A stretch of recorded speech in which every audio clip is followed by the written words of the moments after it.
This is Cerebral Cinema. Movies of the mind.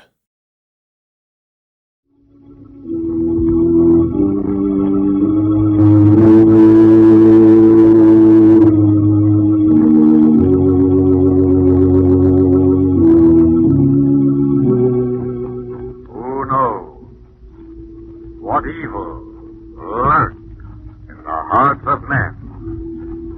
The shadow knows.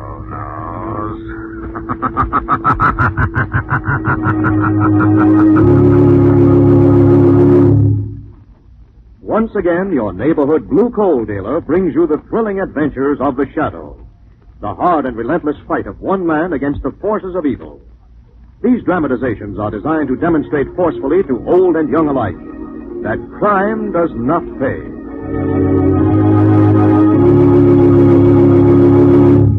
Friends, there has been no interruption in the mining of blue coal. Every working day, the blue coal mines are producing at full capacity. Yes, householders can fill their bins with blue coal this spring and be sure of the same steady, healthful warmth next winter they have enjoyed this year. Because of the shortage of other fuels, the demand for hard coal has greatly increased. And for your safety and comfort next winter, we want to make this suggestion. Place your order this spring, the sooner the better, for the coal you will need next winter. Don't take a chance. Call the nearest blue coal dealer tomorrow and ask him to schedule your spring delivery of blue coal, America's finest hard coal.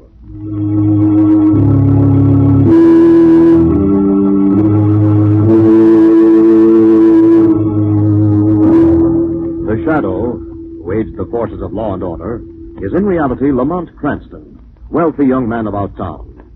Years ago in the Orient, Cranston learned a strange and mysterious secret: the hypnotic power to cloud men's minds so they cannot see him. Cranston's friend and companion, the lovely Margot Lane, is the only person who knows to whom the voice of the invisible Shadow belongs. Today's drama, Death and the Easter Bonnet.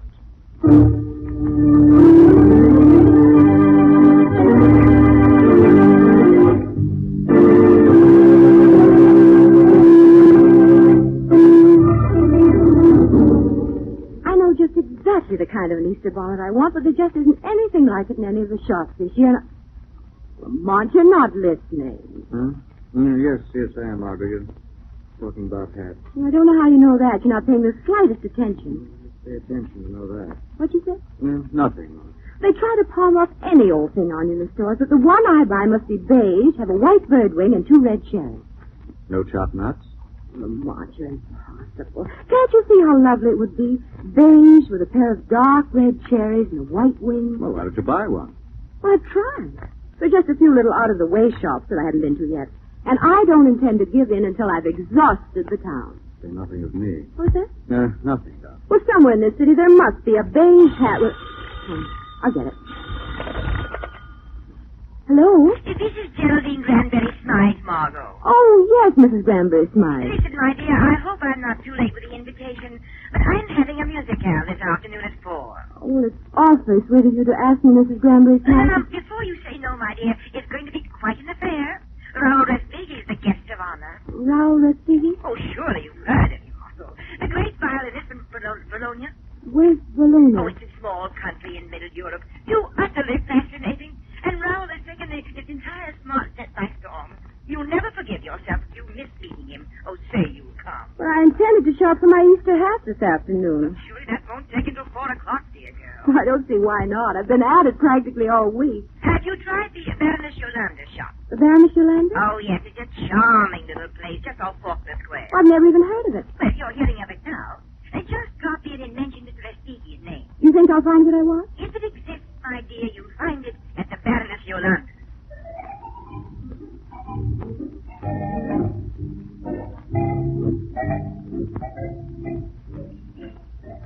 This is it, Lamont. The Baroness Yolanda, shops at London, New York, and Southampton. I suppose you pay once for each shop. Well, you could hardly expect a woman like Mrs. Granberry Smythe to recommend a bargain basement. Yes? The lady would like to buy something. You're the Baroness Yolanda? I am. I'd like a hat.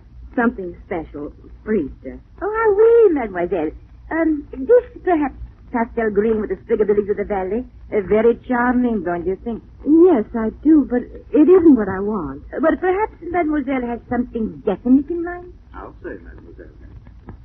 If she will describe it to me, perhaps I could design it for her personally. Well, that's a wonderful idea. Look, I want a beige hat. Yes? With a white bird wing. White bird wing. And a pair of deep red cherries. Doesn't that sound divine? Yes. Who sent you here? I was told to mention Mr. Rastigi's name. I see. So do you think you could? Could what, mademoiselle? Design it for me. I do not have to design it, mademoiselle. That hat is here, ready and waiting. What? Here, monsieur. Mademoiselle. Lamont, look. It's almost exactly what I ordered. Naturally, mademoiselle. How much is it? $75. $75. For that kind of money, darling, you could buy a cherry orchard with a dove palm thrown in. I am sorry, monsieur, but that is the price. Come on, Margaret. No, Lamont. But- It's just what I've been looking for. $75? I know it's expensive, but I've been saving up for this all winter. Besides, I always say it pays to buy nice things. You come out ahead in the long run. Mademoiselle will take the hat? Yes. I thought mademoiselle would.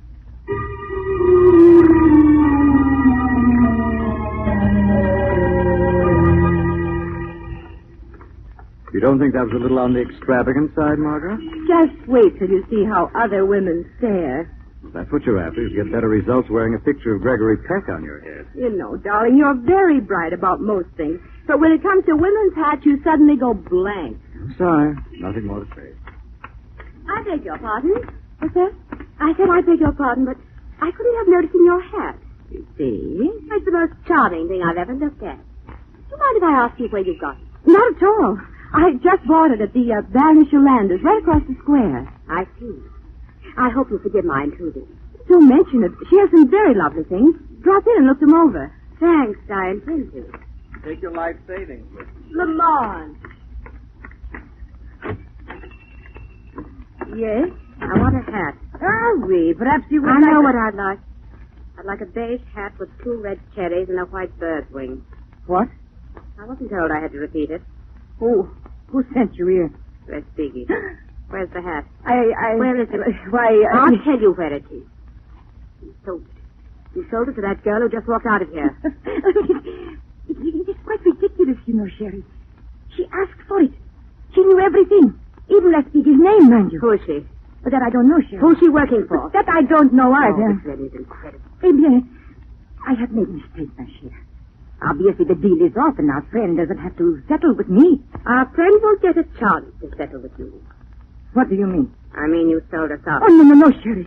It was a mistake, just a little silly mistake. To prevent further silly mistakes, I'm going to settle with you myself.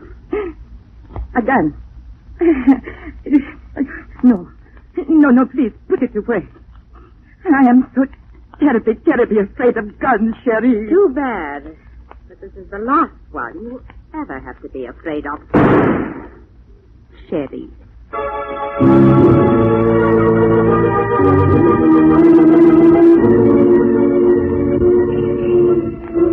Cab!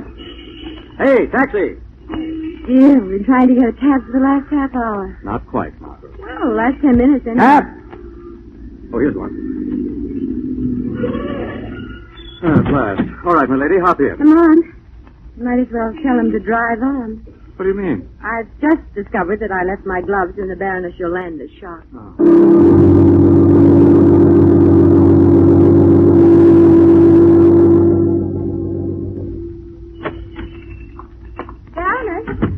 Baroness?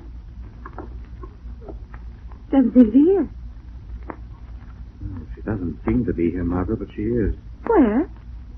The floor at the end of the counter. Lamont. Easy. What's the matter with her? Pretty serious complaint. What do you mean? She's dead. But she was alive just a few minutes ago. That was a few minutes ago. I'm going to call the police. There's probably a phone behind those curtains in the back. I'll take a look. What in the world happened here? Speculate about that later. Meanwhile... Margaret, What? remember that girl in the street who asked you where you got your hat? Yes? lying on the floor behind these curtains, unconscious. You're all right. You just fainted.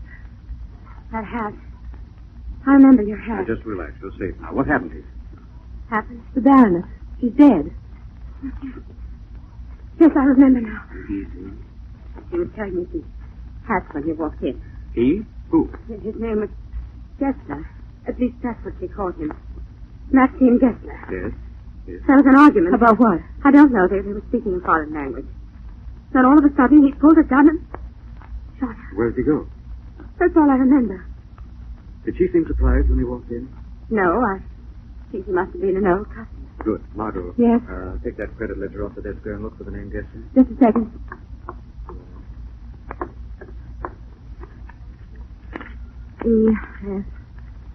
E-S-G.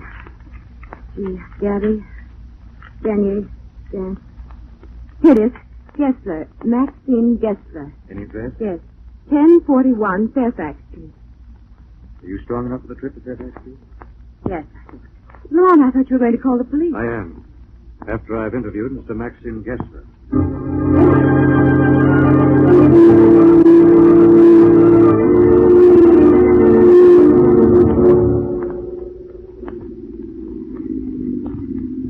This is 1041. And as bleak a piece of architecture as you're likely to see. Oh, like... You hold on the cab, Margot. You mean I'm to stay down here? In the event of trouble, it'll be tougher to have you both with me.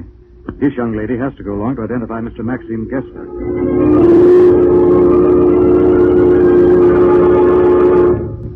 Right.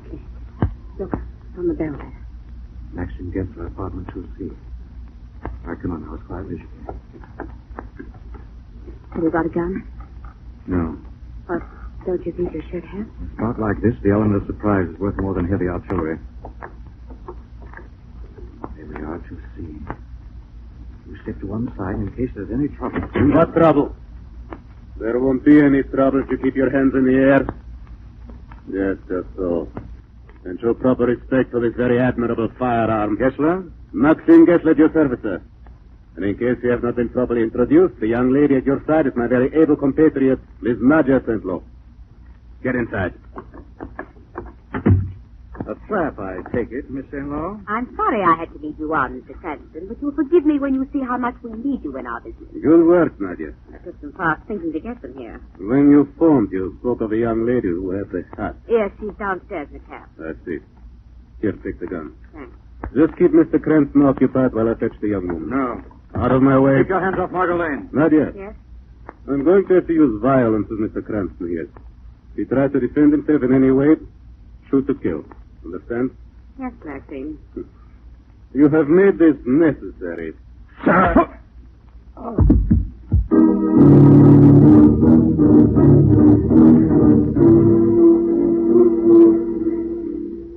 You say Lamont sent you down to get me? Yes, he wants you immediately. But he's all right.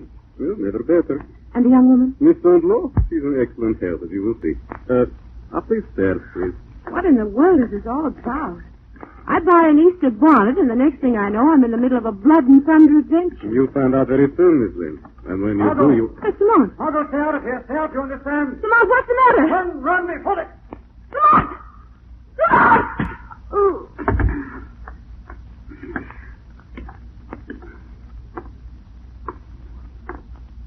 Open the door, Nadia. I had to stop him, Maxine. I understand. I had to pacify Miss Lane. Getting quite excited. What did you use? Blackjack. I trust I did not damage her lovely Easter bonnet.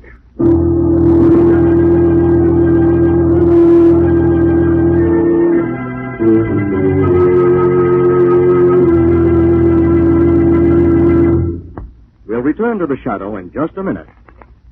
Friends, there has been no interruption in the mining of blue coal. We're glad to be able to tell you this because it means you'll be able to fill your bin this spring and be prepared against a possible fuel shortage next winter. Now, here's another important springtime suggestion.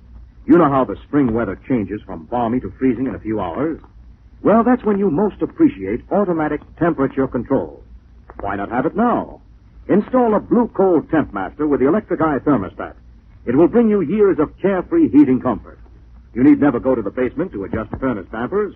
you need never trouble yourself about regulating the temperature in your home, because the marvelous new electric eye thermostat will watch it for you. You simply set the upstairs control, and furnace dampers will be automatically opened or closed as needed. You're assured of steady, even, healthful warmth at all times. And besides that, the new Blue Coal Temp Master Heat Regulator will cut your fuel consumption. Modernize your furnace with a Blue Coal Temp Master. It's easy and inexpensive to install.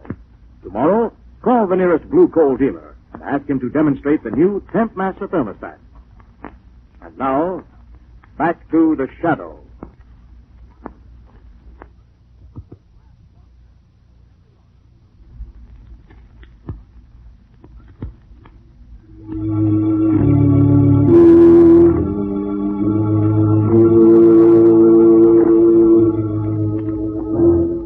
When Margot came to, she discovered that she and Lamont had been dragged into a back room of Gessler's flat. In motionless silence, they both listened, as in the next room, Gessler and the girl Nadja examined her Easter bonnet. Well, have you found it? Not yet, but... Wait a minute. Seems to be something thrown in under the bed. Here, give it to me. Yeah. Now we just rip out the stitches. And there we are. Is that it? C over pi m squared plus u over 7. Yes, that's it. Yes. Oh, wonderful. Our friend should be very pleased, eh, Maxine? Let us hope so.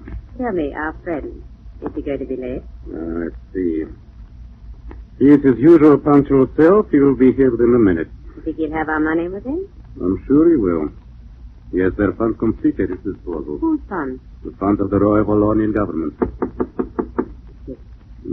Talks as always. Mr. Gessler, sir? Won't you come in, sir? Thank you. You are prepared? Am I coming? Yes, sir. The formula is here. Exactly as we agreed. Excellent. May I have it, please? Before we make delivery, I think it only fitting that we collect our wages. Exactly as we agreed. 5,000. Exactly. We agree. Thank you. And now the formula, if I may? There you are. I am most indebted to you.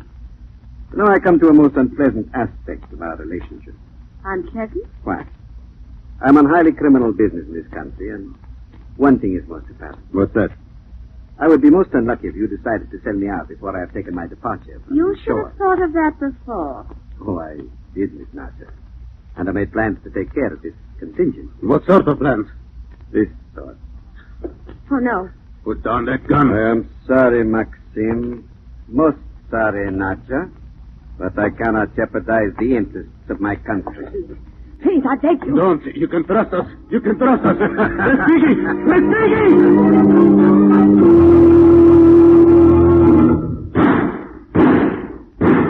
Lamont. Easy, darling. Shot. What's happened out there? We've got all too clear a picture. Stand back. Why? We're going to smash this door. Help! Friend seems to have taken care of both. He shot them. Did you hear what Gessler called him? Let's speak it. Yes. Raoul Respighi. That is his name. Yes. He thought I would betray him, and now I shall live up to his expectations. Now listen. The formula sewn into the head was stolen from a United States government laboratory. What? It gives complete instructions for the building of the midget cyclotron. Midget cyclotron? The last development in the cheapest and quickest method of producing atomic weapons. Where can we find Respighi? Where is he going? Going. You will find him 642. Yes, yes. Yes. Too late. Yes. He's dead. What does that mean? So Respighi is gone. I don't understand. Neither do I. All I know is we've got to stop him. Let's call the police. That's too late. He'll waste no time being on his way now that he's got that formula. It's up to us. Margot, Yes? you heard about Respighi only this morning. Yes. Through Mrs. Granbury Smythe. See. Mustn't forget your manners, darling. My man. A nice little girl would call up and apologize to Mrs. Granbury Smythe for missing her afternoon musicale.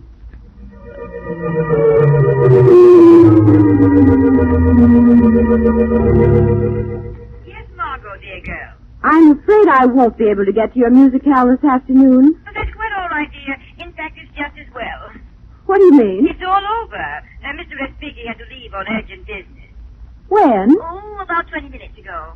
He left here about 20 minutes ago. Yes, go ahead. This is Brandy Smythe. What does Respighi look like?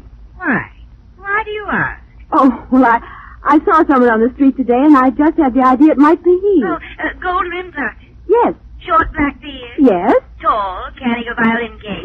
Yes. Then you saw him, darling. Thanks. I suppose you have no idea where he's going. Who said I didn't? I know exactly where he's going. You do? I've heard him phoning the Central Railway Station for my living room. Yes. He reserved a ticket on the Golden Express for San Francisco. San Francisco? Yes. It leaves at 6:42.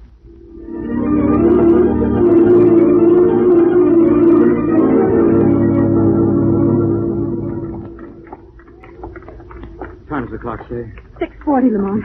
We've made it. We haven't found the Golden Express yet. There it is, Margot. Track 14, Golden Express. Look, Lamont, it's pulling off. Quick, come on. We'll have to jump for it.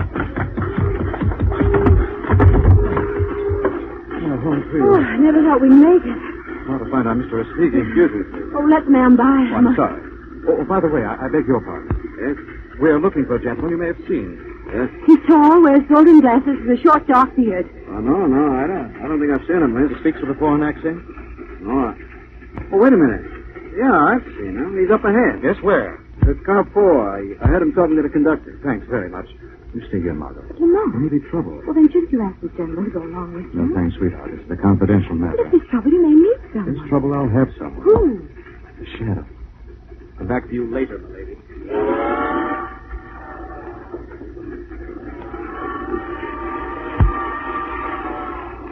What's up, miss?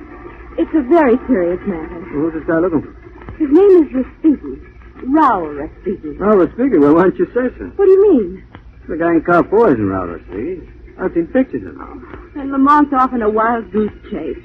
Respighi's a concert violinist, isn't he? Yes. There's a violin case here on the platform. Where? Yeah, right here. See? Oh, There's a stamp on it. what does it say? Well, Mr. R. Compartment 3. Mr. R. Respighi. Where is compartment 3? Next guy. You want to go look? Will you go along with me? It's the light, isn't it? Right.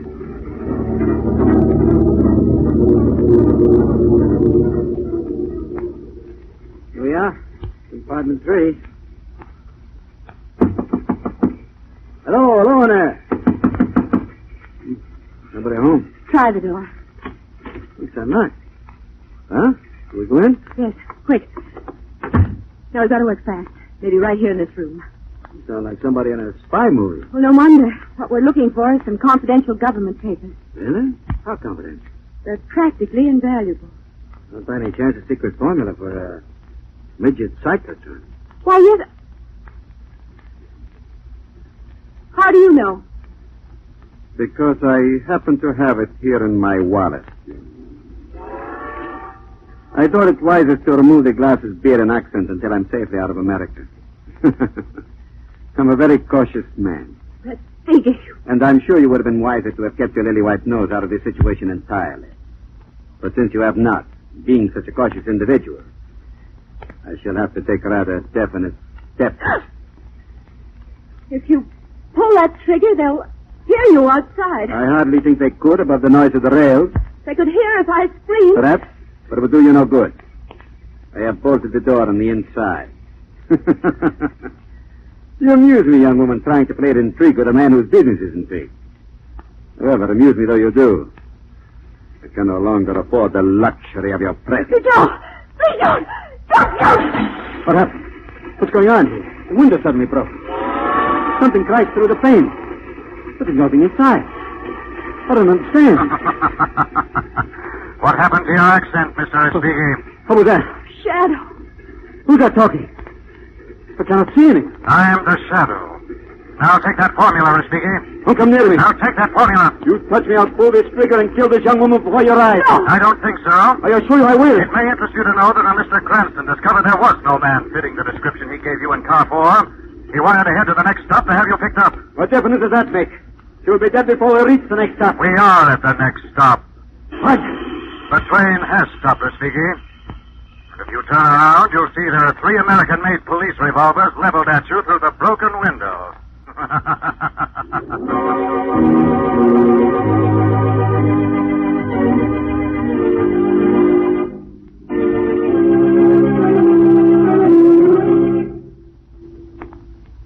It seems like it all happened 20 years ago, doesn't it, Lamont? It's been less than a week. All I can say, it was a tough way to get an Easter bonnet. No, I'll get it. Right. Registered letter for Miss Margot Lane. I'll take it. I'm here. There you are. It's for you, Margot, from the Scientific Research Foundation. For me? What is it? Over. See. Lamont, look. In recognition and reward for your effort in retrieving invaluable paper of a secret and confidential nature, we enclose check for $500. Oh, that ought to teach you, Lamont Cranston. Teach me what? The hat cost me $75, didn't it? Yes. And the check is for $500. So I'm $425 ahead. You see now, don't you? See what, though? That I was right. It pays to buy nice things, to come out ahead in the long run.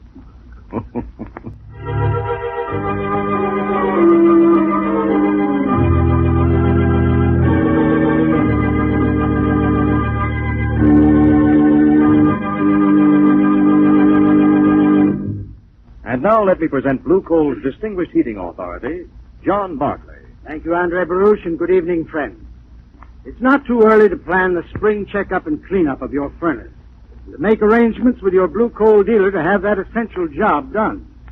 Yes, it's essential to good heating and operation that will save you money next winter and to prevent costly rust damage while your furnace is idle this summer. Blue Coal dealers have specially trained men and special equipment to do a quick, thorough, dust-free, and inexpensive job of cleaning your furnace. They can also make the minor repairs necessary. Your Blue Coal dealer will receive many calls to clean and repair furnaces, so it would be wise to call him now and make sure that he'll be able to fit your job into his schedule. Better make a note right now to call the nearest Blue Coal dealer tomorrow. I thank you.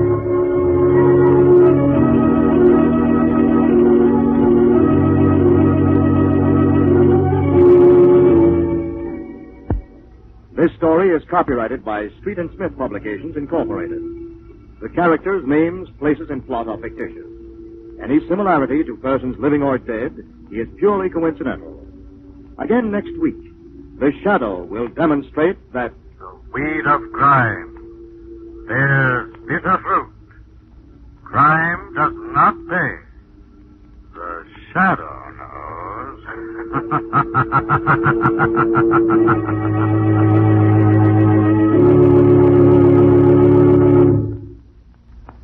next week, same time, same station, your friendly Blue Coal dealer brings you another strange and thrilling adventure in The Shadow's daring battle against the forces of evil. The Shadow is presented by the D&W Coal Company, distributors of Blue Coal. Lamont Cranston is played by Brett Morrison. Margot by Grace Matthews. Your announcer is Andre Baruch. Remember, it's Blue Coal for finest heating service. It's Blue Coal for finest modern equipment. It's Blue Coal for the best home heat money can buy. Cerebral Cinema hopes you have enjoyed this movie of the mind.